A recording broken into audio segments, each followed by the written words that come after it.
about health, and that's adrenal health. So we'll go into that here in a second. So again, we are Doctors Warren. You can find out more about us either on Facebook at Doctors Warren or at doctorswarren.com. And we have a health center. We have a clinic located in Chattanooga in the Hamilton Place area. And we do virtual health coaching and content and all of that online. We did it before it was cool. I don't know. Can I say that? You know, usually Dr. Nathan's here and he's like, yeah, you can't say that or whatever. But I say that because, 2.5 years ago when we were really putting out a lot of information out there, both on the radio show and online, people were really needing help. And because we do something unique in the sense of that we're not chasing any type of symptom, what we're looking for is how do we get down to the cause, right? We have the chiropractic side in our clinic that people come to see us for, but what does it look like to be well? And what it looks like is you have to listen to what your body is saying, and you have to respond to those symptoms appropriately, and you got to get down to the cause. So the cool thing is that a couple of years ago, we were still able to help people even if they weren't in our office, because we were able to do testing from afar. We were able to, get testing, get lab work, do all the things and coach them to health. So we have our clinic in Hamilton Place, and we're virtually all over the U.S. We have followers from all over the world as well. So if you need our help, come check us out. We're doctorswarren.com or on Facebook and Doctors Warren.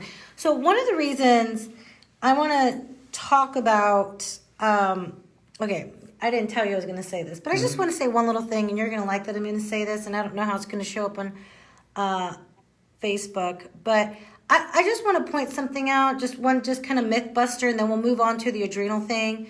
One thing that we talked about a couple of radio shows ago, we were talking about the jab that everybody's getting right now, because I just heard a commercial about how I don't know if it was Biden. Someone was like, we thought just making it is enough, and that's not enough. We need to create a whole program to implement it to make people take this jab. And I'm just like, okay.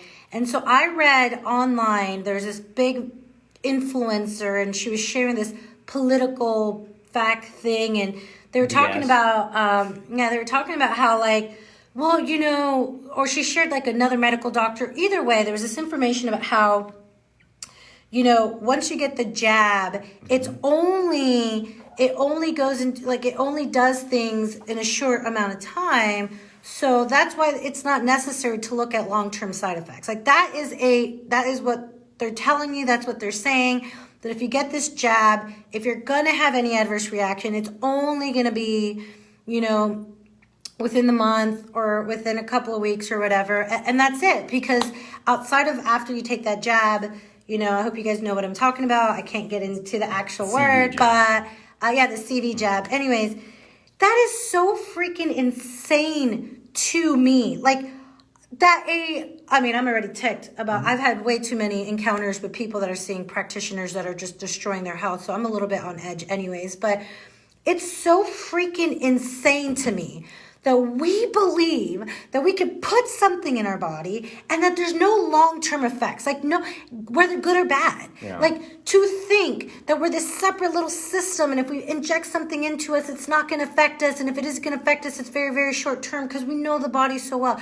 To think that we know for a fact that stress alone affects genetic expression. We know it affects DNA expression. We know that there's things that you can expose to a little bit amounts that will show up months and years down the road. And that's the problem with toxicology and studies like those, is that all they're looking at is what's the maximum dose that's going to give you a seizure or kill you, right? They're not looking at what's the smallest amount that can affect you 4 decades down the road. Because who's doing that study? Who's doing the study? So for someone to say that you can jab or inject yourself with something and that there will be no possibility of long-term effects, dude, that is just crap. There's just a concerted effort to deliver all this misinformation. Yeah. But I just want to say that, because I'm going to talk about adrenals. We're going to talk about adrenals. We're going to talk about weight loss resistant.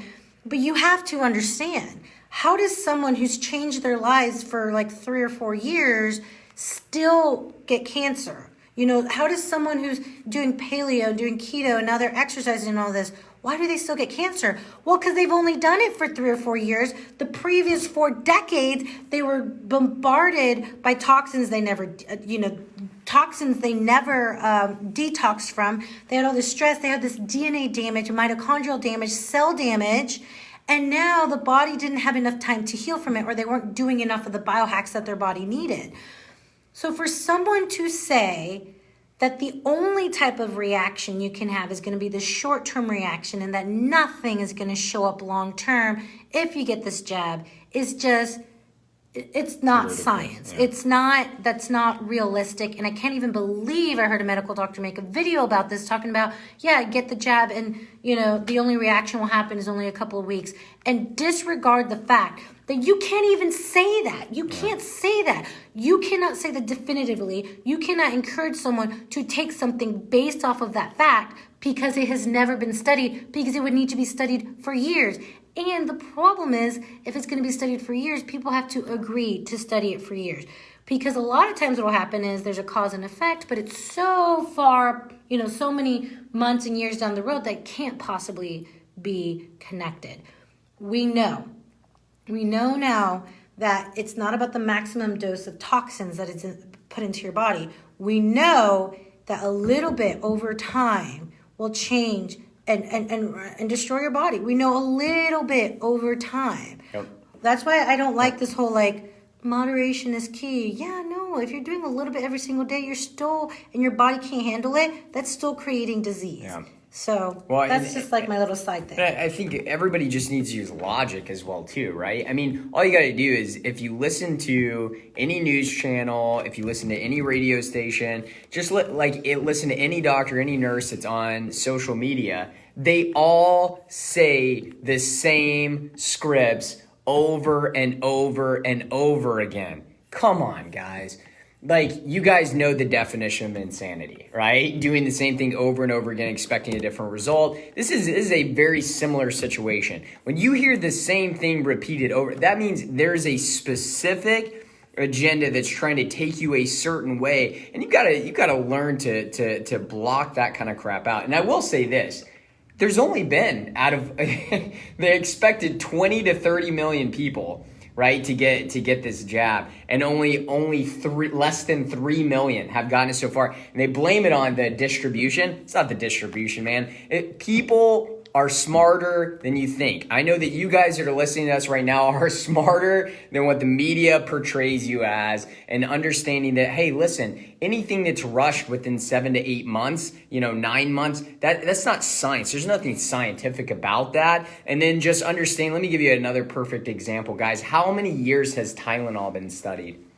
30, 40 years, and yet we're still finding out certain side effects that we didn't know about. We just found out that taking Tylenol alone will change your gut microbiome. We just found this out. Yep. And is that a big deal? Yeah, because everyone's having some gut issues, I'll give you another example. Metformin. Metformin is one of I know if I have a patient that comes into my office and they're on metformin, I at least have a pretty good idea of what their body can handle, what it's going to be, and I think most people would consider that a safer drug than most of them out there. And then you'd even find some people in the anti-aging realm that would say it's actually a preventative drug that you can utilize.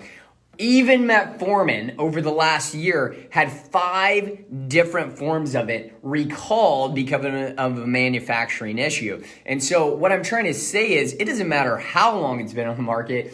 A drug is a drug, a chemical is a chemical, and it's always going to have a cascade of events that happen inside of the body, and there's really no 100% way to predict exactly what that's going to do for your bio-individuality. Yes. Mm-hmm. You have your own unique microbiome. You have your own unique cellular processes that are happening inside the body. You are a bio-individual. What happens inside of your body is different than what's going to happen inside of my body. And so to try to predict that, and especially to try to predict that in 7 to 8 months, is ludicrous, and people should be put in jail for that type of ridiculous thinking. In the end, what bothers me the most with everything that's going on is that there's this attack on this assumption that people are just stupid. Yeah, okay, listen, there's some of you guys are not thinking critically. Let's be honest. Don't just listen to your side. Do look at both sides, right? Like, I can confidently sit here and talk about this because we have done the studies, and I know exactly where there's a risk, there must be a choice, but there has to be an informed choice. So there's this idea that if we can get celebrities, or we can get these people, if we can bully or shame, if we can get a black pastor with a black medical doctor to say on TV, come on, guys. Yeah, so holy moly. So the whole point is this: you get to make whatever choice you want to make for you and your family's health. That's 100% up to you. It's yours. Whatever you choose that, and whatever comes after it. Yes. But there has to be this understanding that everything, even life-saving drugs, will affect your body. Will always affect your body. But in those situations, you're like, okay, like if this is a life-saving drug, it's going to save my life. The risks outweigh, the benefits outweigh the risks. But you cannot possibly make an informed decision if you're being fed misinformation about the fact that, like, hey, the only possible reaction that you can have is this short-term reaction. And I was going to say, you said benefits versus risk. You have a 99.98% chance of survival. Weigh those benefits versus the risk. Yeah. Anyway. So I just wanted to add that because one really big thing for us, it's not to feed you information. It's not to tell you what to do at all. Is to give you another, this other side of the coin. And I don't know, I was just freaking shocked that this doctor said this. It's like, listen, I'm going to go ahead and tell you this. Like, I mean, I don't know, this is going to sound so... I watch Grey's Anatomy, okay? Surgeons are amazing.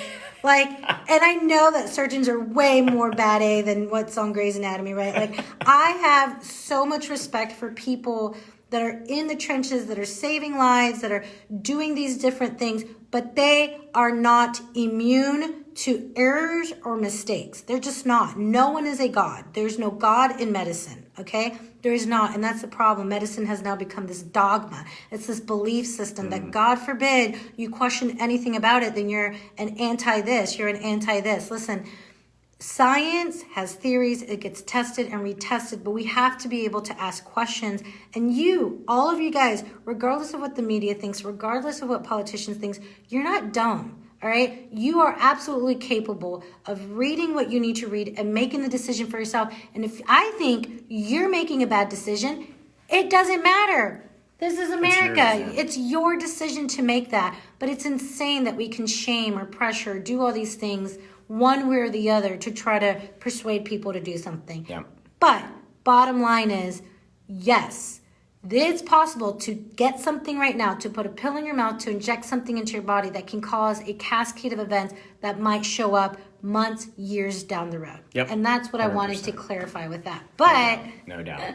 Absolutely. I have to make sure we don't, oh my gosh, Dr. Nathan could go off on this we talk about it all day, every day. I've been really sweet today. So I'm in a good mood today. You're in a good-ish. You almost went there. Yeah, I was like, the look in his eyes, the look in his eyes. That's right. All right, guys. So we've got to go on break. This is the Wellness Radio. During the break, we're live. We're going to start digging into adrenal health and some hormone health. So if you want to see that, or if you want to play it back, you can go and see it on Facebook at Drs. Warren, DRSWARREN, or check us out on drswarren.com, DRSWARREN.com. On there, you can find out more information about making an appointment with us.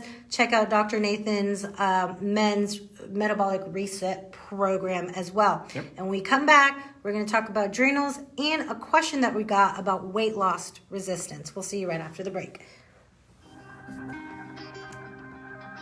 All right, guys. So adrenals, huh? This is a good topic. I think this is one that, for two reasons, I think it's a good topic. I think this is in the functional realm, this is like the fibromyalgia of medical doctors, right? But then also in the medical realm, this is one that's never addressed, right? So it's like two complete extremes here. And so, I think this is a really, really good topic, and we could probably talk on it for hours, but hopefully we can at least, paint a picture of what's the cause, what are some of the solutions, and kind of give you a whole idea of what to do, right? Absolutely. So we did get a question, so we can go ahead and start answering it here. No, not here. The question you sent me. Oh yeah, sorry. Yeah. So can you let everyone know what that question is so we can... Yeah. So one of the questions that we got was about weight loss. And so it was a question about, I've tried doing keto for a while, and, I saw some weight loss initially, then it was slow and I didn't see anything after that. In the past, I've been successful with counting my calories. Is that a good solution? And should that be something that I explore, going forward? Yeah. So let me go ahead and tell you this. I saw something recently where someone's like, I did keto and it wrecked my body. No, keto did not wreck your body. Keto is not a fad. Keto is not a diet. Keto is the body's ability to burn fat to the point where it's producing ketone bodies. It is a metabolic state. So wait, it's not a weight loss diet? It's not a weight loss diet. I thought keto was a weight loss diet. It's not a weight loss diet. A lot of you guys might be losing weight on keto. And you're going to be really shocked when you reintroduce carbs, because you're going to have to reintroduce carbs at some point, and you got to do it the right way. You guys are going to hate it when you reintroduce carbs. That's a red flag. That is not, people are going to hate it. People that have seen weight loss on keto, when they add in carbs, they're so scared. They're really, really scared to add in carbohydrates. Yeah, right? And rightfully so. They gain the weight back or they start getting bloated. Mm-hmm. So it is a metabolic state. So this idea that keto wrecked my body, no. What were you doing? How many of you guys are hearing that keto is whipping cream and sour cream and cheese? I have someone who saw weight loss on it, but, and this was before she came into my office, her hands, her eczema got so bad that it was bleeding. Yeah. It was cracking and bleeding, and I was like, what were you doing? Dairy. They were doing so much dairy and cheese and all this stuff, and that's not how you do it, right? So counting calories, yes, you can lose weight, right? We're about to go back on. I didn't realize that. Okay, we'll continue this once the show goes live. All right, guys, welcome back to Wellness Radio. I'm your health expert, Dr. Nathan Warren, and I'm here with my beautiful wife, Dr. Rebecca Warren, and we are talking about adrenals today. I said just a second ago on Facebook Live, in the medical community, it's never addressed. It's like it's not even there unless somebody has a tumor on their adrenal gland. In the functional community, that's all that's ever talked about, right? And I would even argue not always even treated correctly, because sometimes with adrenals, what I've found, and we'll go into this later, is that lifestyle changes actually have a bigger effect than supplemental changes do. So, but anyway, so I think it's an important topic to talk about. First, we're answering a question though. We had a question about weight loss. Tried keto, had some weight loss, but then it stalled and again hasn't changed much over the last few months. And then they've been successful with counting calories in the past. Is that a good strategy? Should they go back to that? If not, why? All right. So what I was saying, during the break, and I want to clarify this because I know keto has become just kind of buzzword, this fad thing. Keto is not a diet. It's not a weight loss diet. Keto is a metabolic state, is consuming enough fat to the point where you're burning it and then producing ketone bodies. You're changing your metabolic state. It's supposed to be a healing state, right? So a lot of you guys, you guys are doing it wrong. I get that your neighbor, this person at church, lost all this weight doing keto.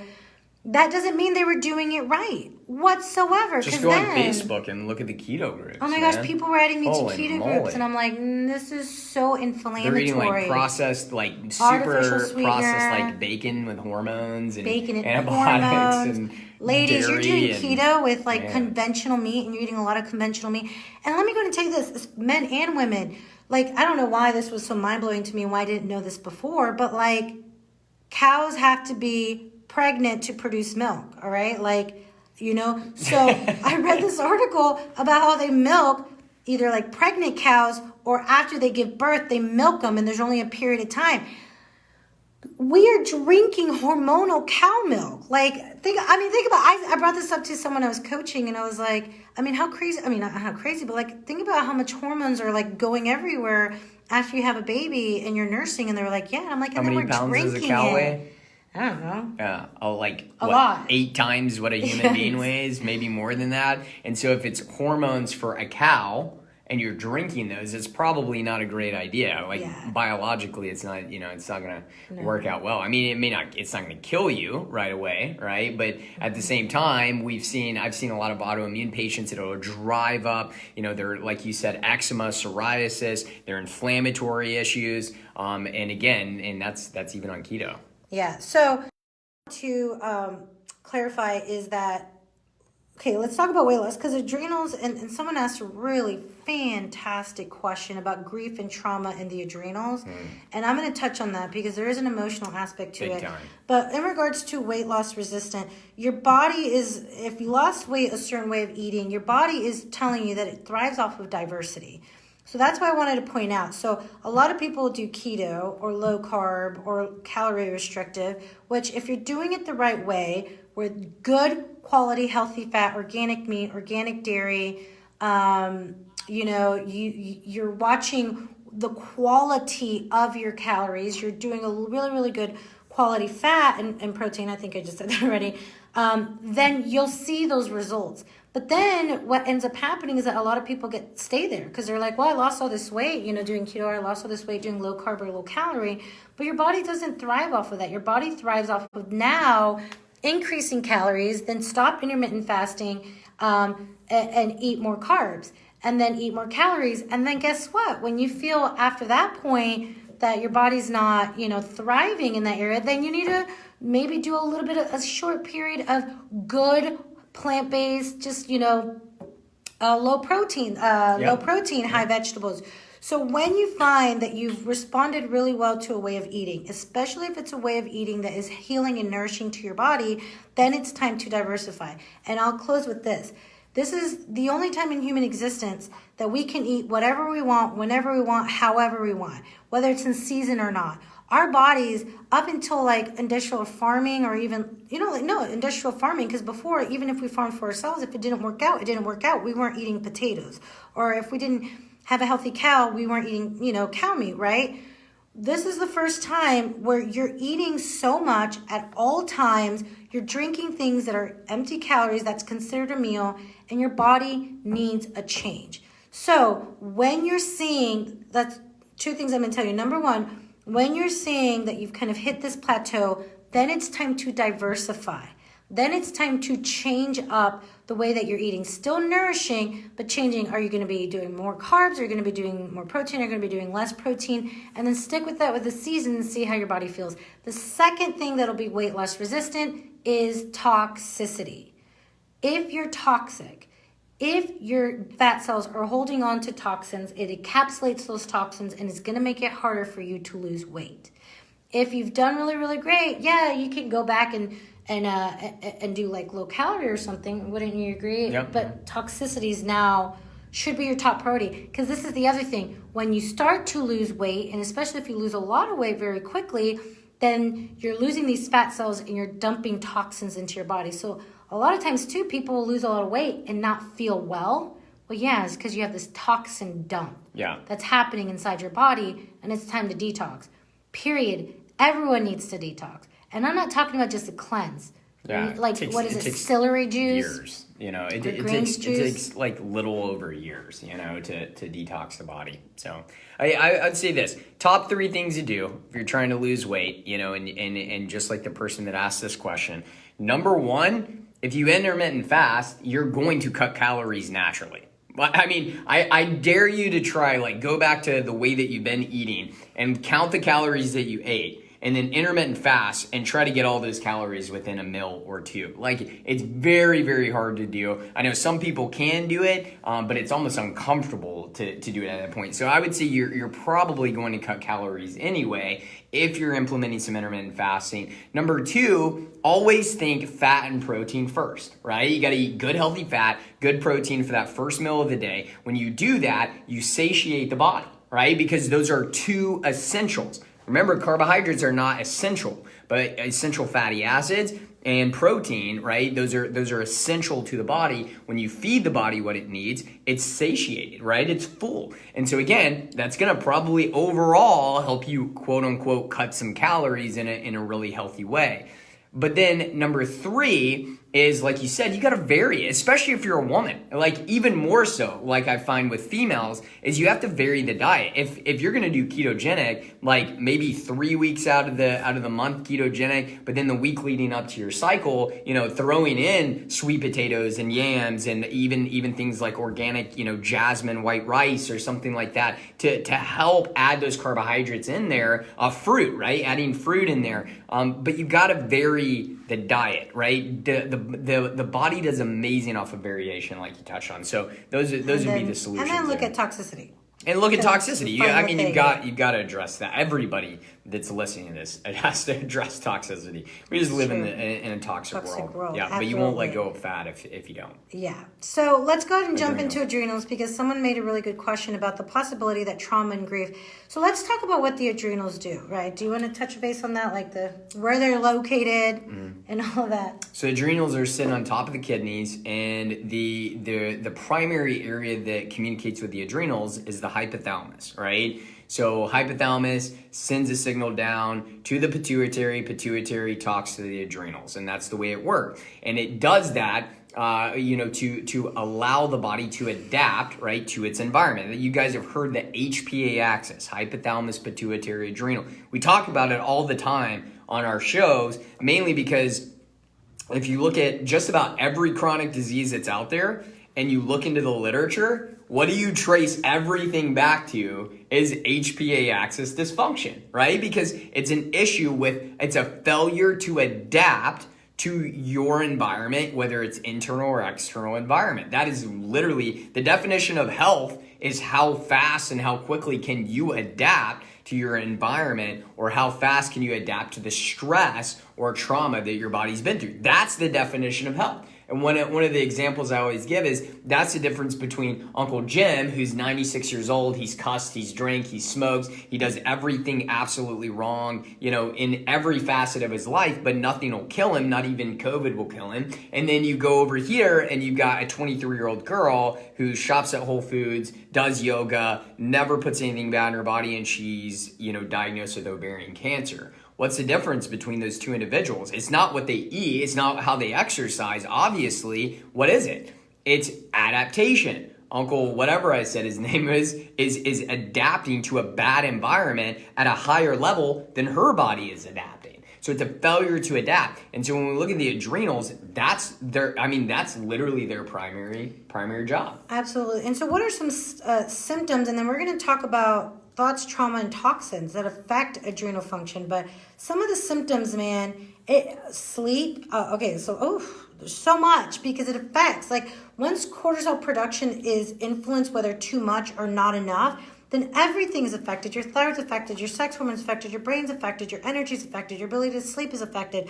So one thing that I see very commonly is sleep disturbances. So there's a few different ways that this can show up, where you're wired and tired. You're really tired. You want to go to bed, but your mind is racing. You're laying there. You cannot get your mind to slow down, and you're staying awake. Another way, or another one, is that you're really exhausted. You're really, really tired. If you miss this window to fall asleep, then all of a sudden you have all this energy, and then you can't go to sleep because you missed that window to fall asleep. That's the second one. The third one is you fall asleep, but you're a light sleeper. Anything can wake you up. You're waking up multiple times a day, or you're waking up and you cannot go back to sleep. That is called a cortisol spike in the middle of the night, okay? And another one, this is really interesting, because someone asked me about this, and I pulled the studies to create that connection. How many of you guys are peeing through the night, having to wake up in the middle of the night to pee, or waking up multiple times to pee? Yeah, maybe you're not fully emptying out your bladder. But within the adrenals, you also have aldosterone, right? They work on sodium. So the same adrenals that are just, kind of going haywire, and we'll tell you why, are also affecting sodium retention, right? So what we're seeing is that those same adrenals, you'll see an issue with sodium within your body, and you're having to go pee more often because those adrenals are all out of whack. So sleep is a really, really, really big one. If you drink coffee and you feel two things, either tired after drinking coffee, or you drink coffee and you say coffee doesn't do anything to me, that's not something to brag about. That means your adrenals are not responding to caffeine the way that it should. You should have some sort of effect from drinking your coffee. So if you're tired or if you don't feel anything at all, that's what's gonna cause that for you. If you're feeling anxious, overwhelmed, depressed, if you're feeling fatigued throughout the day, if you're feeling overwhelmed throughout your day, that's all going to go back to the adrenals. Because why? The adrenal is this cortisol response. Cortisol is not the bad guy. Cortisol is a good thing. Cortisol is what has kept us alive since the beginning of time. It's what wakes you up. It's what wakes you up. It's what allows you to handle stressful situations. It's what allows you to be able to work with your kids all day, toddlers that are yelling your head off for an hour and a half. You don't know anything about that. So, yeah. And still be able to get up and exist. That's how you're able to go to work and deal with the stressors and get crap done. Cortisol keeps you alive. But we're living at a time where our environment, a lot of what you don't think about and you don't realize a lot of what's going through your brain and what's happening in your environment is affecting this thing on the inside. Mm-hmm. It's affecting your hormones, and all you feel are these symptoms, right? You feel these symptoms all around, and you feel like something's off, and you wish you could just sleep through the night, and you wish you could just have the energy to do things, and you wish you could lose weight like you used to lose weight, and there's this thing, this block, and you don't realize that on the inside your body's breaking and falling apart because your cortisol and your adrenals are all out of whack. Now let me go ahead and tell you this. It's not just a tiger chasing you. That's going to cause your cortisol to go up. But emotional, chemical toxins, foods that you're eating, all affect the adrenals. There's extensive studies that show us as humans, we are so unique in that we can think about things that are really happening and things that are not actually happening, but the body responds the same. Meaning emotional negativity, toxicity, those family members you keep around, you think you're doing them a favor, a negative boss, a horrible draining job, grief that you haven't healed from, things that you haven't healed from, all of those things, your body registers as unsafe, as I am in survival, and what ends up happening is you get this emotional thing that you physically can't see that now is creating a physical issue in your body. Yep. Now we have to go on a break here, guys. We are Doctors Warren. We are the Wellness Radio. Check us out on Facebook at Doctors Warren, or go to our website on doctorswarren.com, DRSWARREN.com. You can find out how you can make a consult with us. You can schedule a call with our clinic director to figure out, of all the things we offer in our office, what's the best thing for you to reach your health goals. How do you get down to the cause of these adrenal issues and what you have going on? So go to doctorswarren.com. This is the Wellness Radio. We'll see you right after the break. Okay. All right. So, yeah, I think you touched on a really big thing. I think a lot of people still don't connect that, losing a loved one, going through a divorce, having struggles with their teenage kids, that those things can massively stress out your adrenals and affect your physical health, right? And I would even say maybe from an adrenal standpoint, that might be the biggest hit on it, is the emotional side, is the relational side of things. It's the things that are happening, kind of on a daily basis. And let's say none of that is even, let's say, you're not having issues with your kids, you're not having issues with your spouse, you're not having, issues at work. Well, let's just go through some of the stressors that you deal with just in the day alone, right? Without all of that stuff happening. Most people nowadays are completely working online on the computer, right? So that's a stressor in itself. You're constantly looking at the blue light, which we know has a cortisol effect. Like literally, we know it specifically disrupts your sleep and your balance of hormones. And some people are looking at a computer screen literally 8 to 10 hours a day, if not even more. Our kids are doing that, right? Like your kids are all in virtual learning, and that's all they're getting is blue light on a daily basis. So there's one that pretty much everybody is going through right there. Number two, if you drive a car, you probably have stress on a daily basis, whether it's dealing with traffic or whether it's dealing with, somebody slams in front of you and cuts on the brakes. Maybe somebody has a sticker on their car that you don't like, that you don't say anything, but it kind of eats you inside, whatever it may be. Or you can listen to ridiculous people on the radio. Maybe you're thinking that about us right now. I don't know. But whatever it is, like you have those stressors that hit. Maybe you're just like, before bed, I think I'm going to turn on the news just to check the weather, right? Probably one of the most stressful things in anybody's life is watching any type of media right now. I mean, period. And so there's so many different areas that I can think of when it comes to an emotional or relational stress that's not just complete disaster, right? They're little micro things that happen throughout the day that add up. And my whole point with saying that is that think about how constantly your hypothalamus, your HPA axis, your adrenals, how throughout the day they're having to adapt constantly. It's a constant thing. So that is why you can see it be such a big issue across the board, right? All right, guys, welcome back to Wellness Radio. I'm your health expert, Dr. Nathan Warren. I'm here with my beautiful wife, Dr. Rebecca Warren. And we got a lot to talk about, so let's just dive back in. We're talking about the adrenals, right? So we're talking about the adrenals and really looking at adrenals, issues are just, a failure to adapt because of massive amounts of stress. Absolutely. And so how that affects is like your cortisol. If you're having high cortisol, you can have high cortisol for a while before your body gives out and then it crashes. Yeah. Before you have insufficient production of cortisol.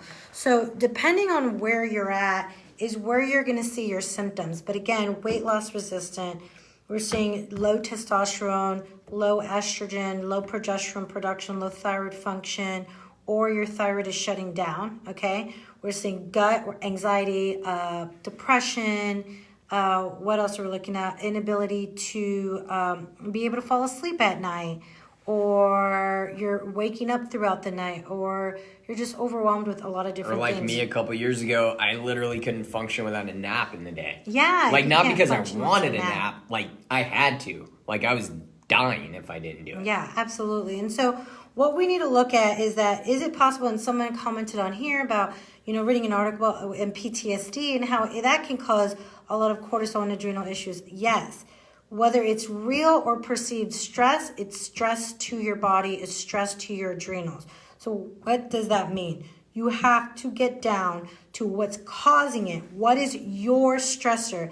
Yes, it can be emotional. Yes, it can be physical. We have seen people's stress response and their ability to adapt completely change when they finally take care of their stinking back pain, the headaches, take care of their spine and their nervous system. We have seen predominantly a lot of men come in on blood pressure medication just looking for some relief, and see not only that they see relief, and then they also come off blood pressure medication because their body begins to regulate. We don't chase the adrenals, right? We don't say, okay, the adrenals the issue. No, the adrenals became that way because something caused it to happen. Trauma. I mean, we used to say trauma like falls and car accidents and stuff like that. But the fact that you're looking down at your computer, the fact that you're looking at your cell phone, the fact that you have this forward head shift, which is, they call it text neck now, is putting all these detrimental pressure on your spine and your nervous system, all right? We're also looking at toxins, fragrances, forever chemicals, PFCAs?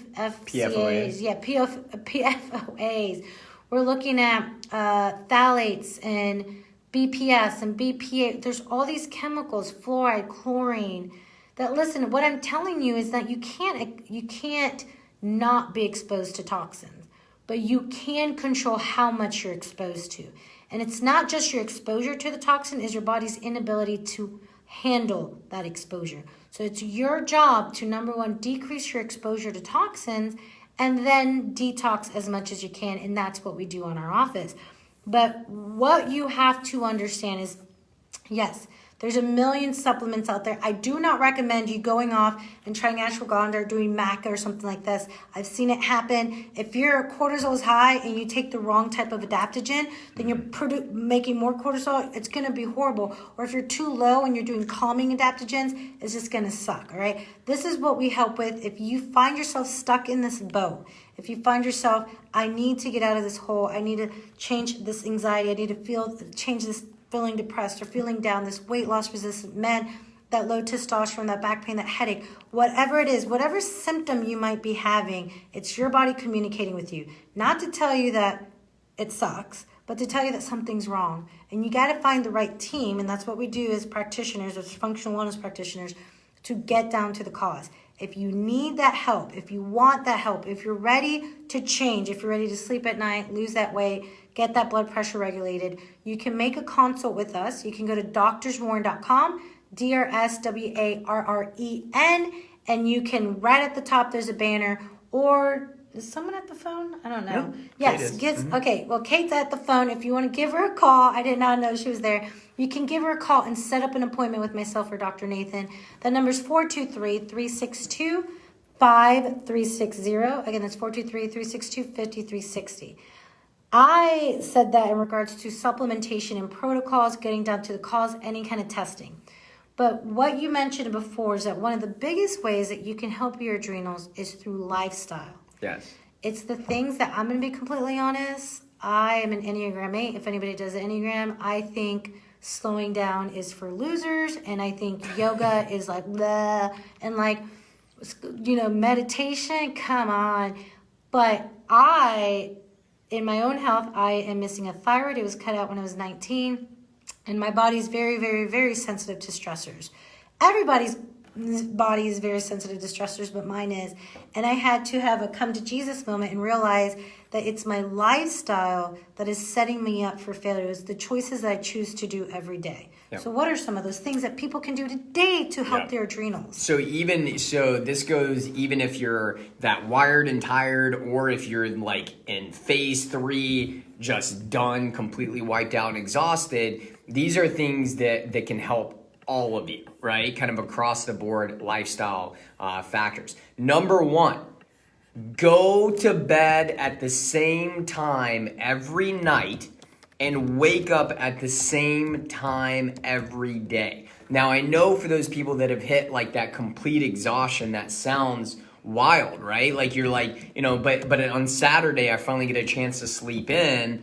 I'm telling you, you get more benefit if you are consistent with the time you go to bed and the time that you wake up. You get a chance to actually reset your circadian rhythm. Now, one quick strategy to do that: at night, same exact time, every single night. So that means if you've got little kids and you have to put them to bed every night and you have some wiggle room there, you need to make your time to go to bed. Maybe if you put them to bed at 8:30 and you might have an hour between there, you need to say, okay, 10 or 10:30, this is when I'm going to bed every single night.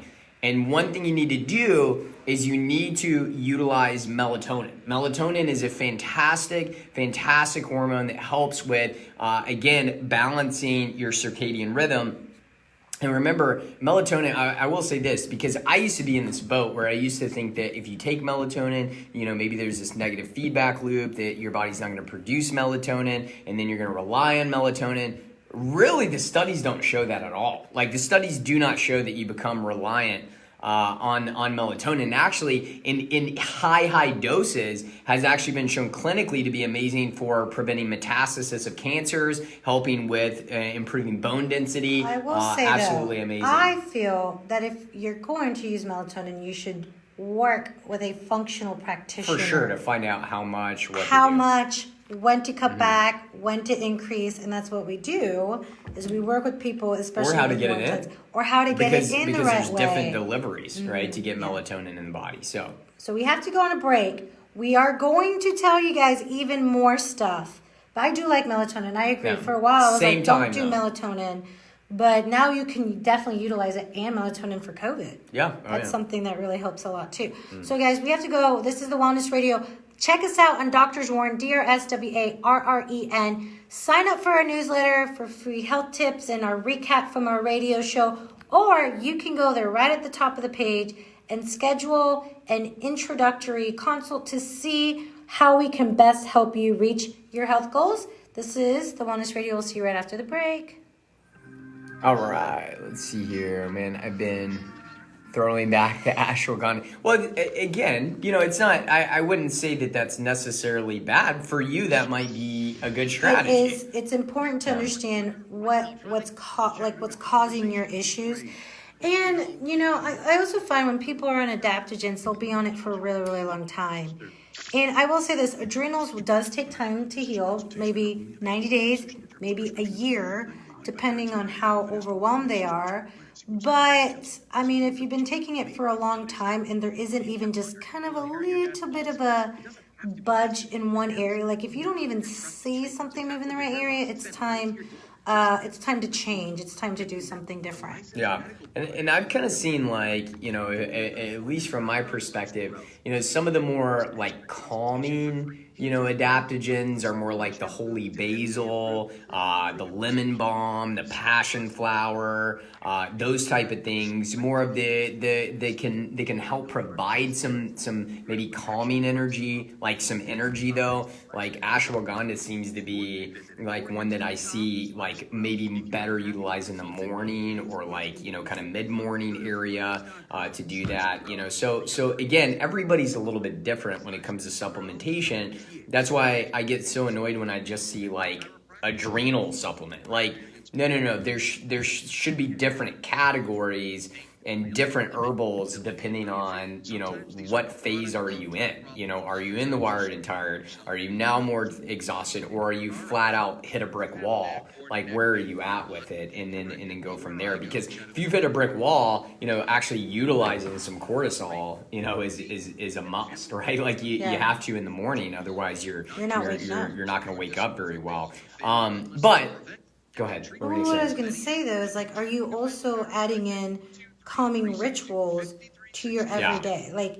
How much are you breaking up your day from the hectic to the calming, and how much time are you preparing for bed? Because avoiding, the TV an hour before bed is not enough. Is being aware for hours before bed. And why am I saying this? Because you might fall asleep well, but that doesn't mean you're necessarily getting good sleep. And so this practice of going to sleep at the same time, waking up at the same time, and we're going to give you guys a few more here about temperature and Wi-Fi and stuff like that. But it's the quiet time, the prayer, the meditation. It's the active slowing down, breathing. Freaking breathing can turn on and activate your autonomic nervous system. Just taking in deep breaths, because we're such shallow breathers, and taking time to actively slow yourself down and doing box breathing, taking in these deep breaths where you're pushing it out, and I went to go see someone recently and it's that's what she made me do over and over again, and it was so releasing because we don't breathe enough, and breathing helps the autonomic nervous system. And how logical is that though? Because what's the noise most people make after they get out of a bout of stress? It's exactly what you just did, right? It's identical to what you just did. All right, we're about to go live again in just a second.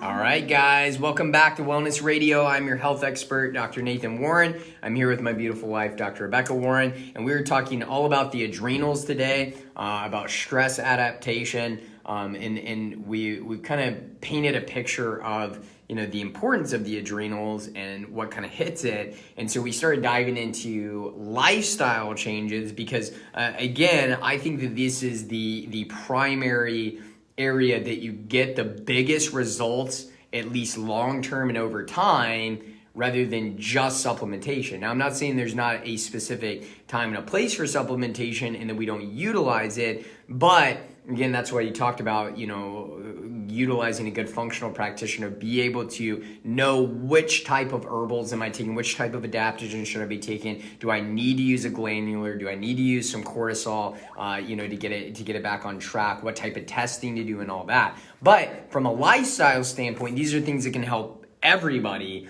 with their adrenals. So we talked about going to bed at the same time, Waking up at the same time. Yes, that means even on the weekends, go to bed at the same time, wake up at the same time. And I'm telling you, over time, you'll see your energy starts to change just doing that. Melatonin can be a great thing to utilize. Again, at the same time every night to start resetting that circadian rhythm. Another one that I find that throws a lot of people off is those late night snacks before bed, right? Like you need to give your body at least a couple hours, post dinner to be able to digest its food, and then, to kind of get ready for bed as well. You talked about the electronics, either turn them off, or if that's not an option, like if you're like me and maybe your favorite team is playing a game and it's late at night and you want to watch it, gives you some blue light blocking glasses, some of those really the dark orange or amber colored ones. I wanted to mention that because a lot of people are doing blue light blocking glasses, but they're doing like, these are blue light blocking glasses. I'm live right now. There's like a tint to them, but this is like day wear. Daytime. Like daytime.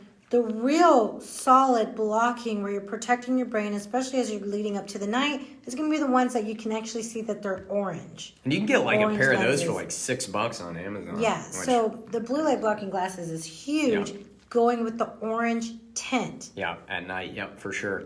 And then, some other strategies that I think are fantastic is, utilize, if you have the availability in your area or at home, like utilize a sauna. Right, like utilizing an infrared sauna is a fantastic way to remove toxins on a daily basis, and it's a fun way to do it. It's a comfortable way to do it. Like it's one of our favorite things to do. And if it's at home, then you can take a cold shower, and that contrast really helps a lot with helping you sleep like a baby at night. And if you're in Chattanooga, really awesome biohack, and I'm sure you can find this in your city, is sensory deprivation tank. Yeah. That is, what is that? Like hours of meditation. I think they said equivalent to like 9 hours of and like deep an sleep. hour and a half. Yeah. What that means is there's no downloading, no inputting of sound, of touch, of light.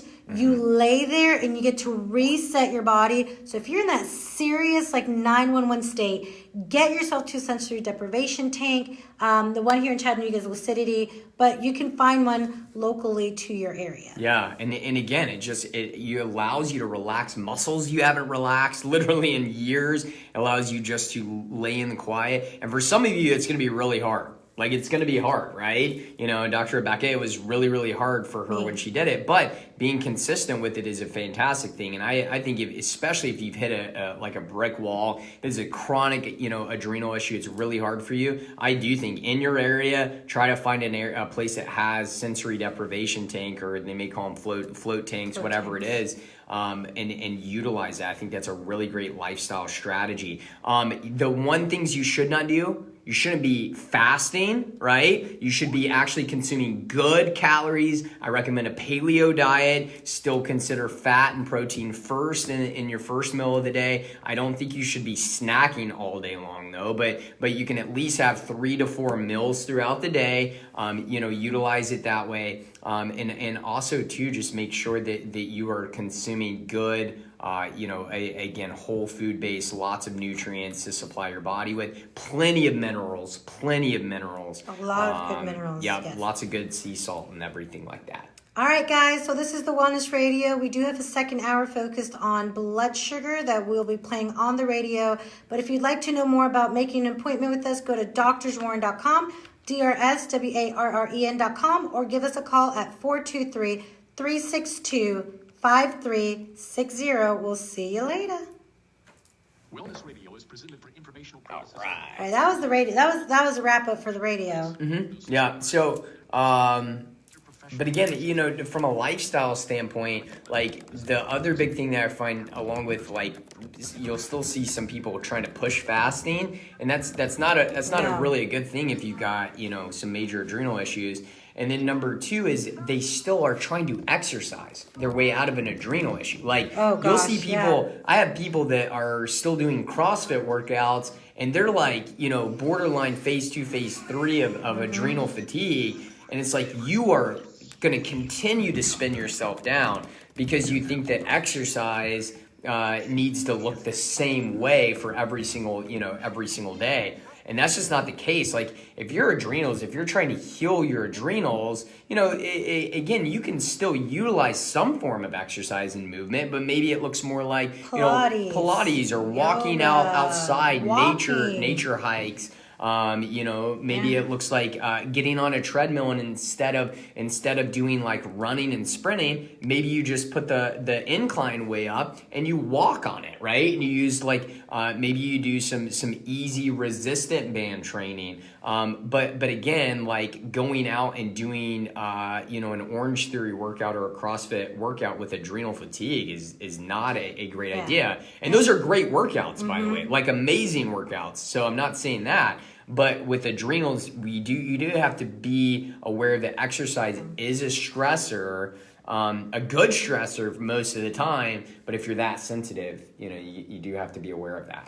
Yeah, I mean, I have someone recently, well, not recently, she's been coaching with me for a couple of months now, who was doing CrossFit. And usually if I know there's an adrenal issue, if I get it tested or, you know, we eliminate and we know that's what it is, I'll have them cut back and either not exercise right now that intense, or I will add a maximum 3 days a week. Yeah. And she went down to 3 days a week, and I mean, her performance, her strength, her weight loss, all just catapulted by going back, by cutting back. Because there was no recovery, yeah, right? because her sex hormones were out of whack, her progesterone was depleted, and her adrenals were depleted because of that. Yeah. So I mean, and it's usually a really tough conversation. Like, you can't work out, but they said working out and restricting calories. I'm like, yeah, but not for you. Yeah, that's good. I would even say, like, you touched on breathing, right? So maybe look into like Wim Hof, you know, technique, the Iceman, look into his stuff, and again,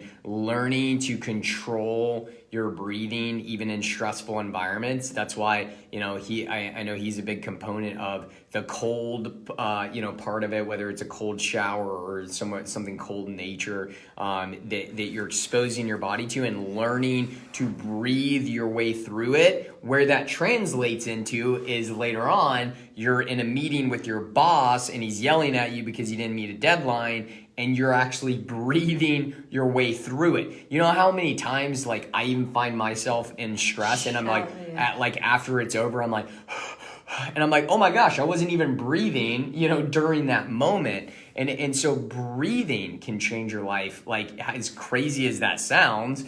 So focused, deep breathing can be an amazing thing. Yeah. And with the Wim Hof too, you know, it's really interesting is that they've done studies on him, and he's done studies on, you know, small studies on groups. And what we talked about, it's all about, health is all about adaptation. It's all about adaptation.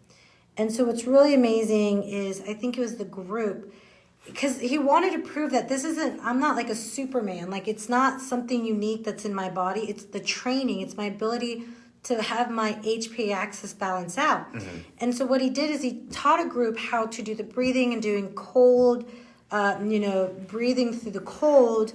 And they did a group that didn't, and they injected them with like an infection, was it? I think they exposed them to, some type of bacterial. They gave them like a bacterial infection or something.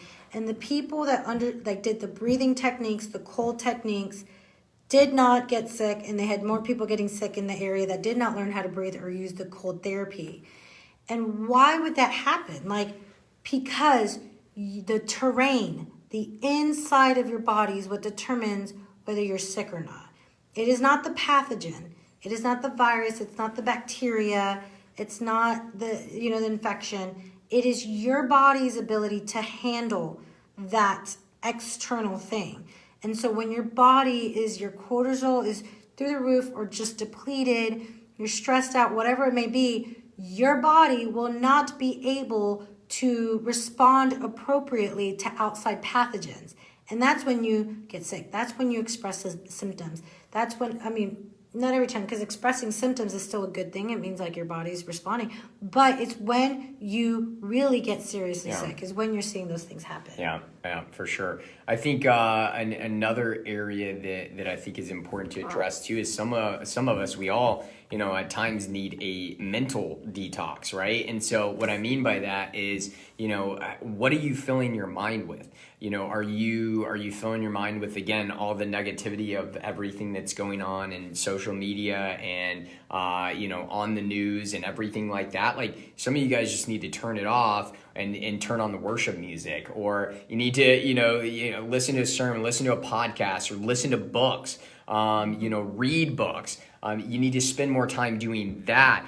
Spend more time in prayer, spend more time in meditation, spend more time, focusing on the fun stuff like your goals, and dreaming and envisioning, what you want for this year or 3 years or 5 years down the road. Like, rediscover your imagination and what that looks like. And I think that's a major part of really healing the body just in general is the mental side of things. And no, it's huge. It's huge. So we have a comment here. Miriam said, my husband is an 8'2". Hey! And he's been on me about box breathing. See, eights really need extra help to slow it down and get their head right because they're crazy. But since experiencing loss of a loved one and falling asleep to my phone, yeah, you and me both, Marianne. Like, the phone, the technology before bed is just, it's really, really tough. And she said she was going to give us a call for a consult. Would love to work with you. But that's huge. Just paying attention to how you respond to your environment is going to be a big red flag of what your body is telling you. Don't ignore those symptoms. Don't ignore the imbalance that's there, because your body doesn't break down just because it wants to break down. It starts to break down because we've ignored what it's been telling us this whole time. Yeah. So, anything else you want to wrap up? Affirmations, right? Yes. Some affirmations down, some positive ones that you can write on your mirror or, put it on a Post-it note or put it somewhere. And I would say those every morning and say them every night. And again, remember, there's power in your words, and what you feed your mind literally manifests into your physical world. For people that don't believe that and think that's woo-woo, for those people, it's called the law of attraction, right? Literally it happens on a daily basis in your life. So feed your mind and your body and your environment with all the nurturing things that you possibly can. And that's really the best way to heal the adrenals over time, right? That's the best way to do it. You've always said that. I've always been no, I think it's chiropractic, adjustment, nervous system, spine, which is vitally important. But you were always the one thing is always the mind. And it is. The science is there, and it sucks that we need science to prove that what's happening here will affect you physically in your body and in your world. So, guys, we are Doctors Warren. Check us out on our website. Join our newsletter to receive our updates, our recap from this radio show, our blog posts. That's doctorswarren.com, DRSWARREN.com. It's going to be an exciting year. It is. You're excited for your men's program. That's why. So, stay tuned. Make sure to follow, like our page, and we'll see you next Saturday. See you guys.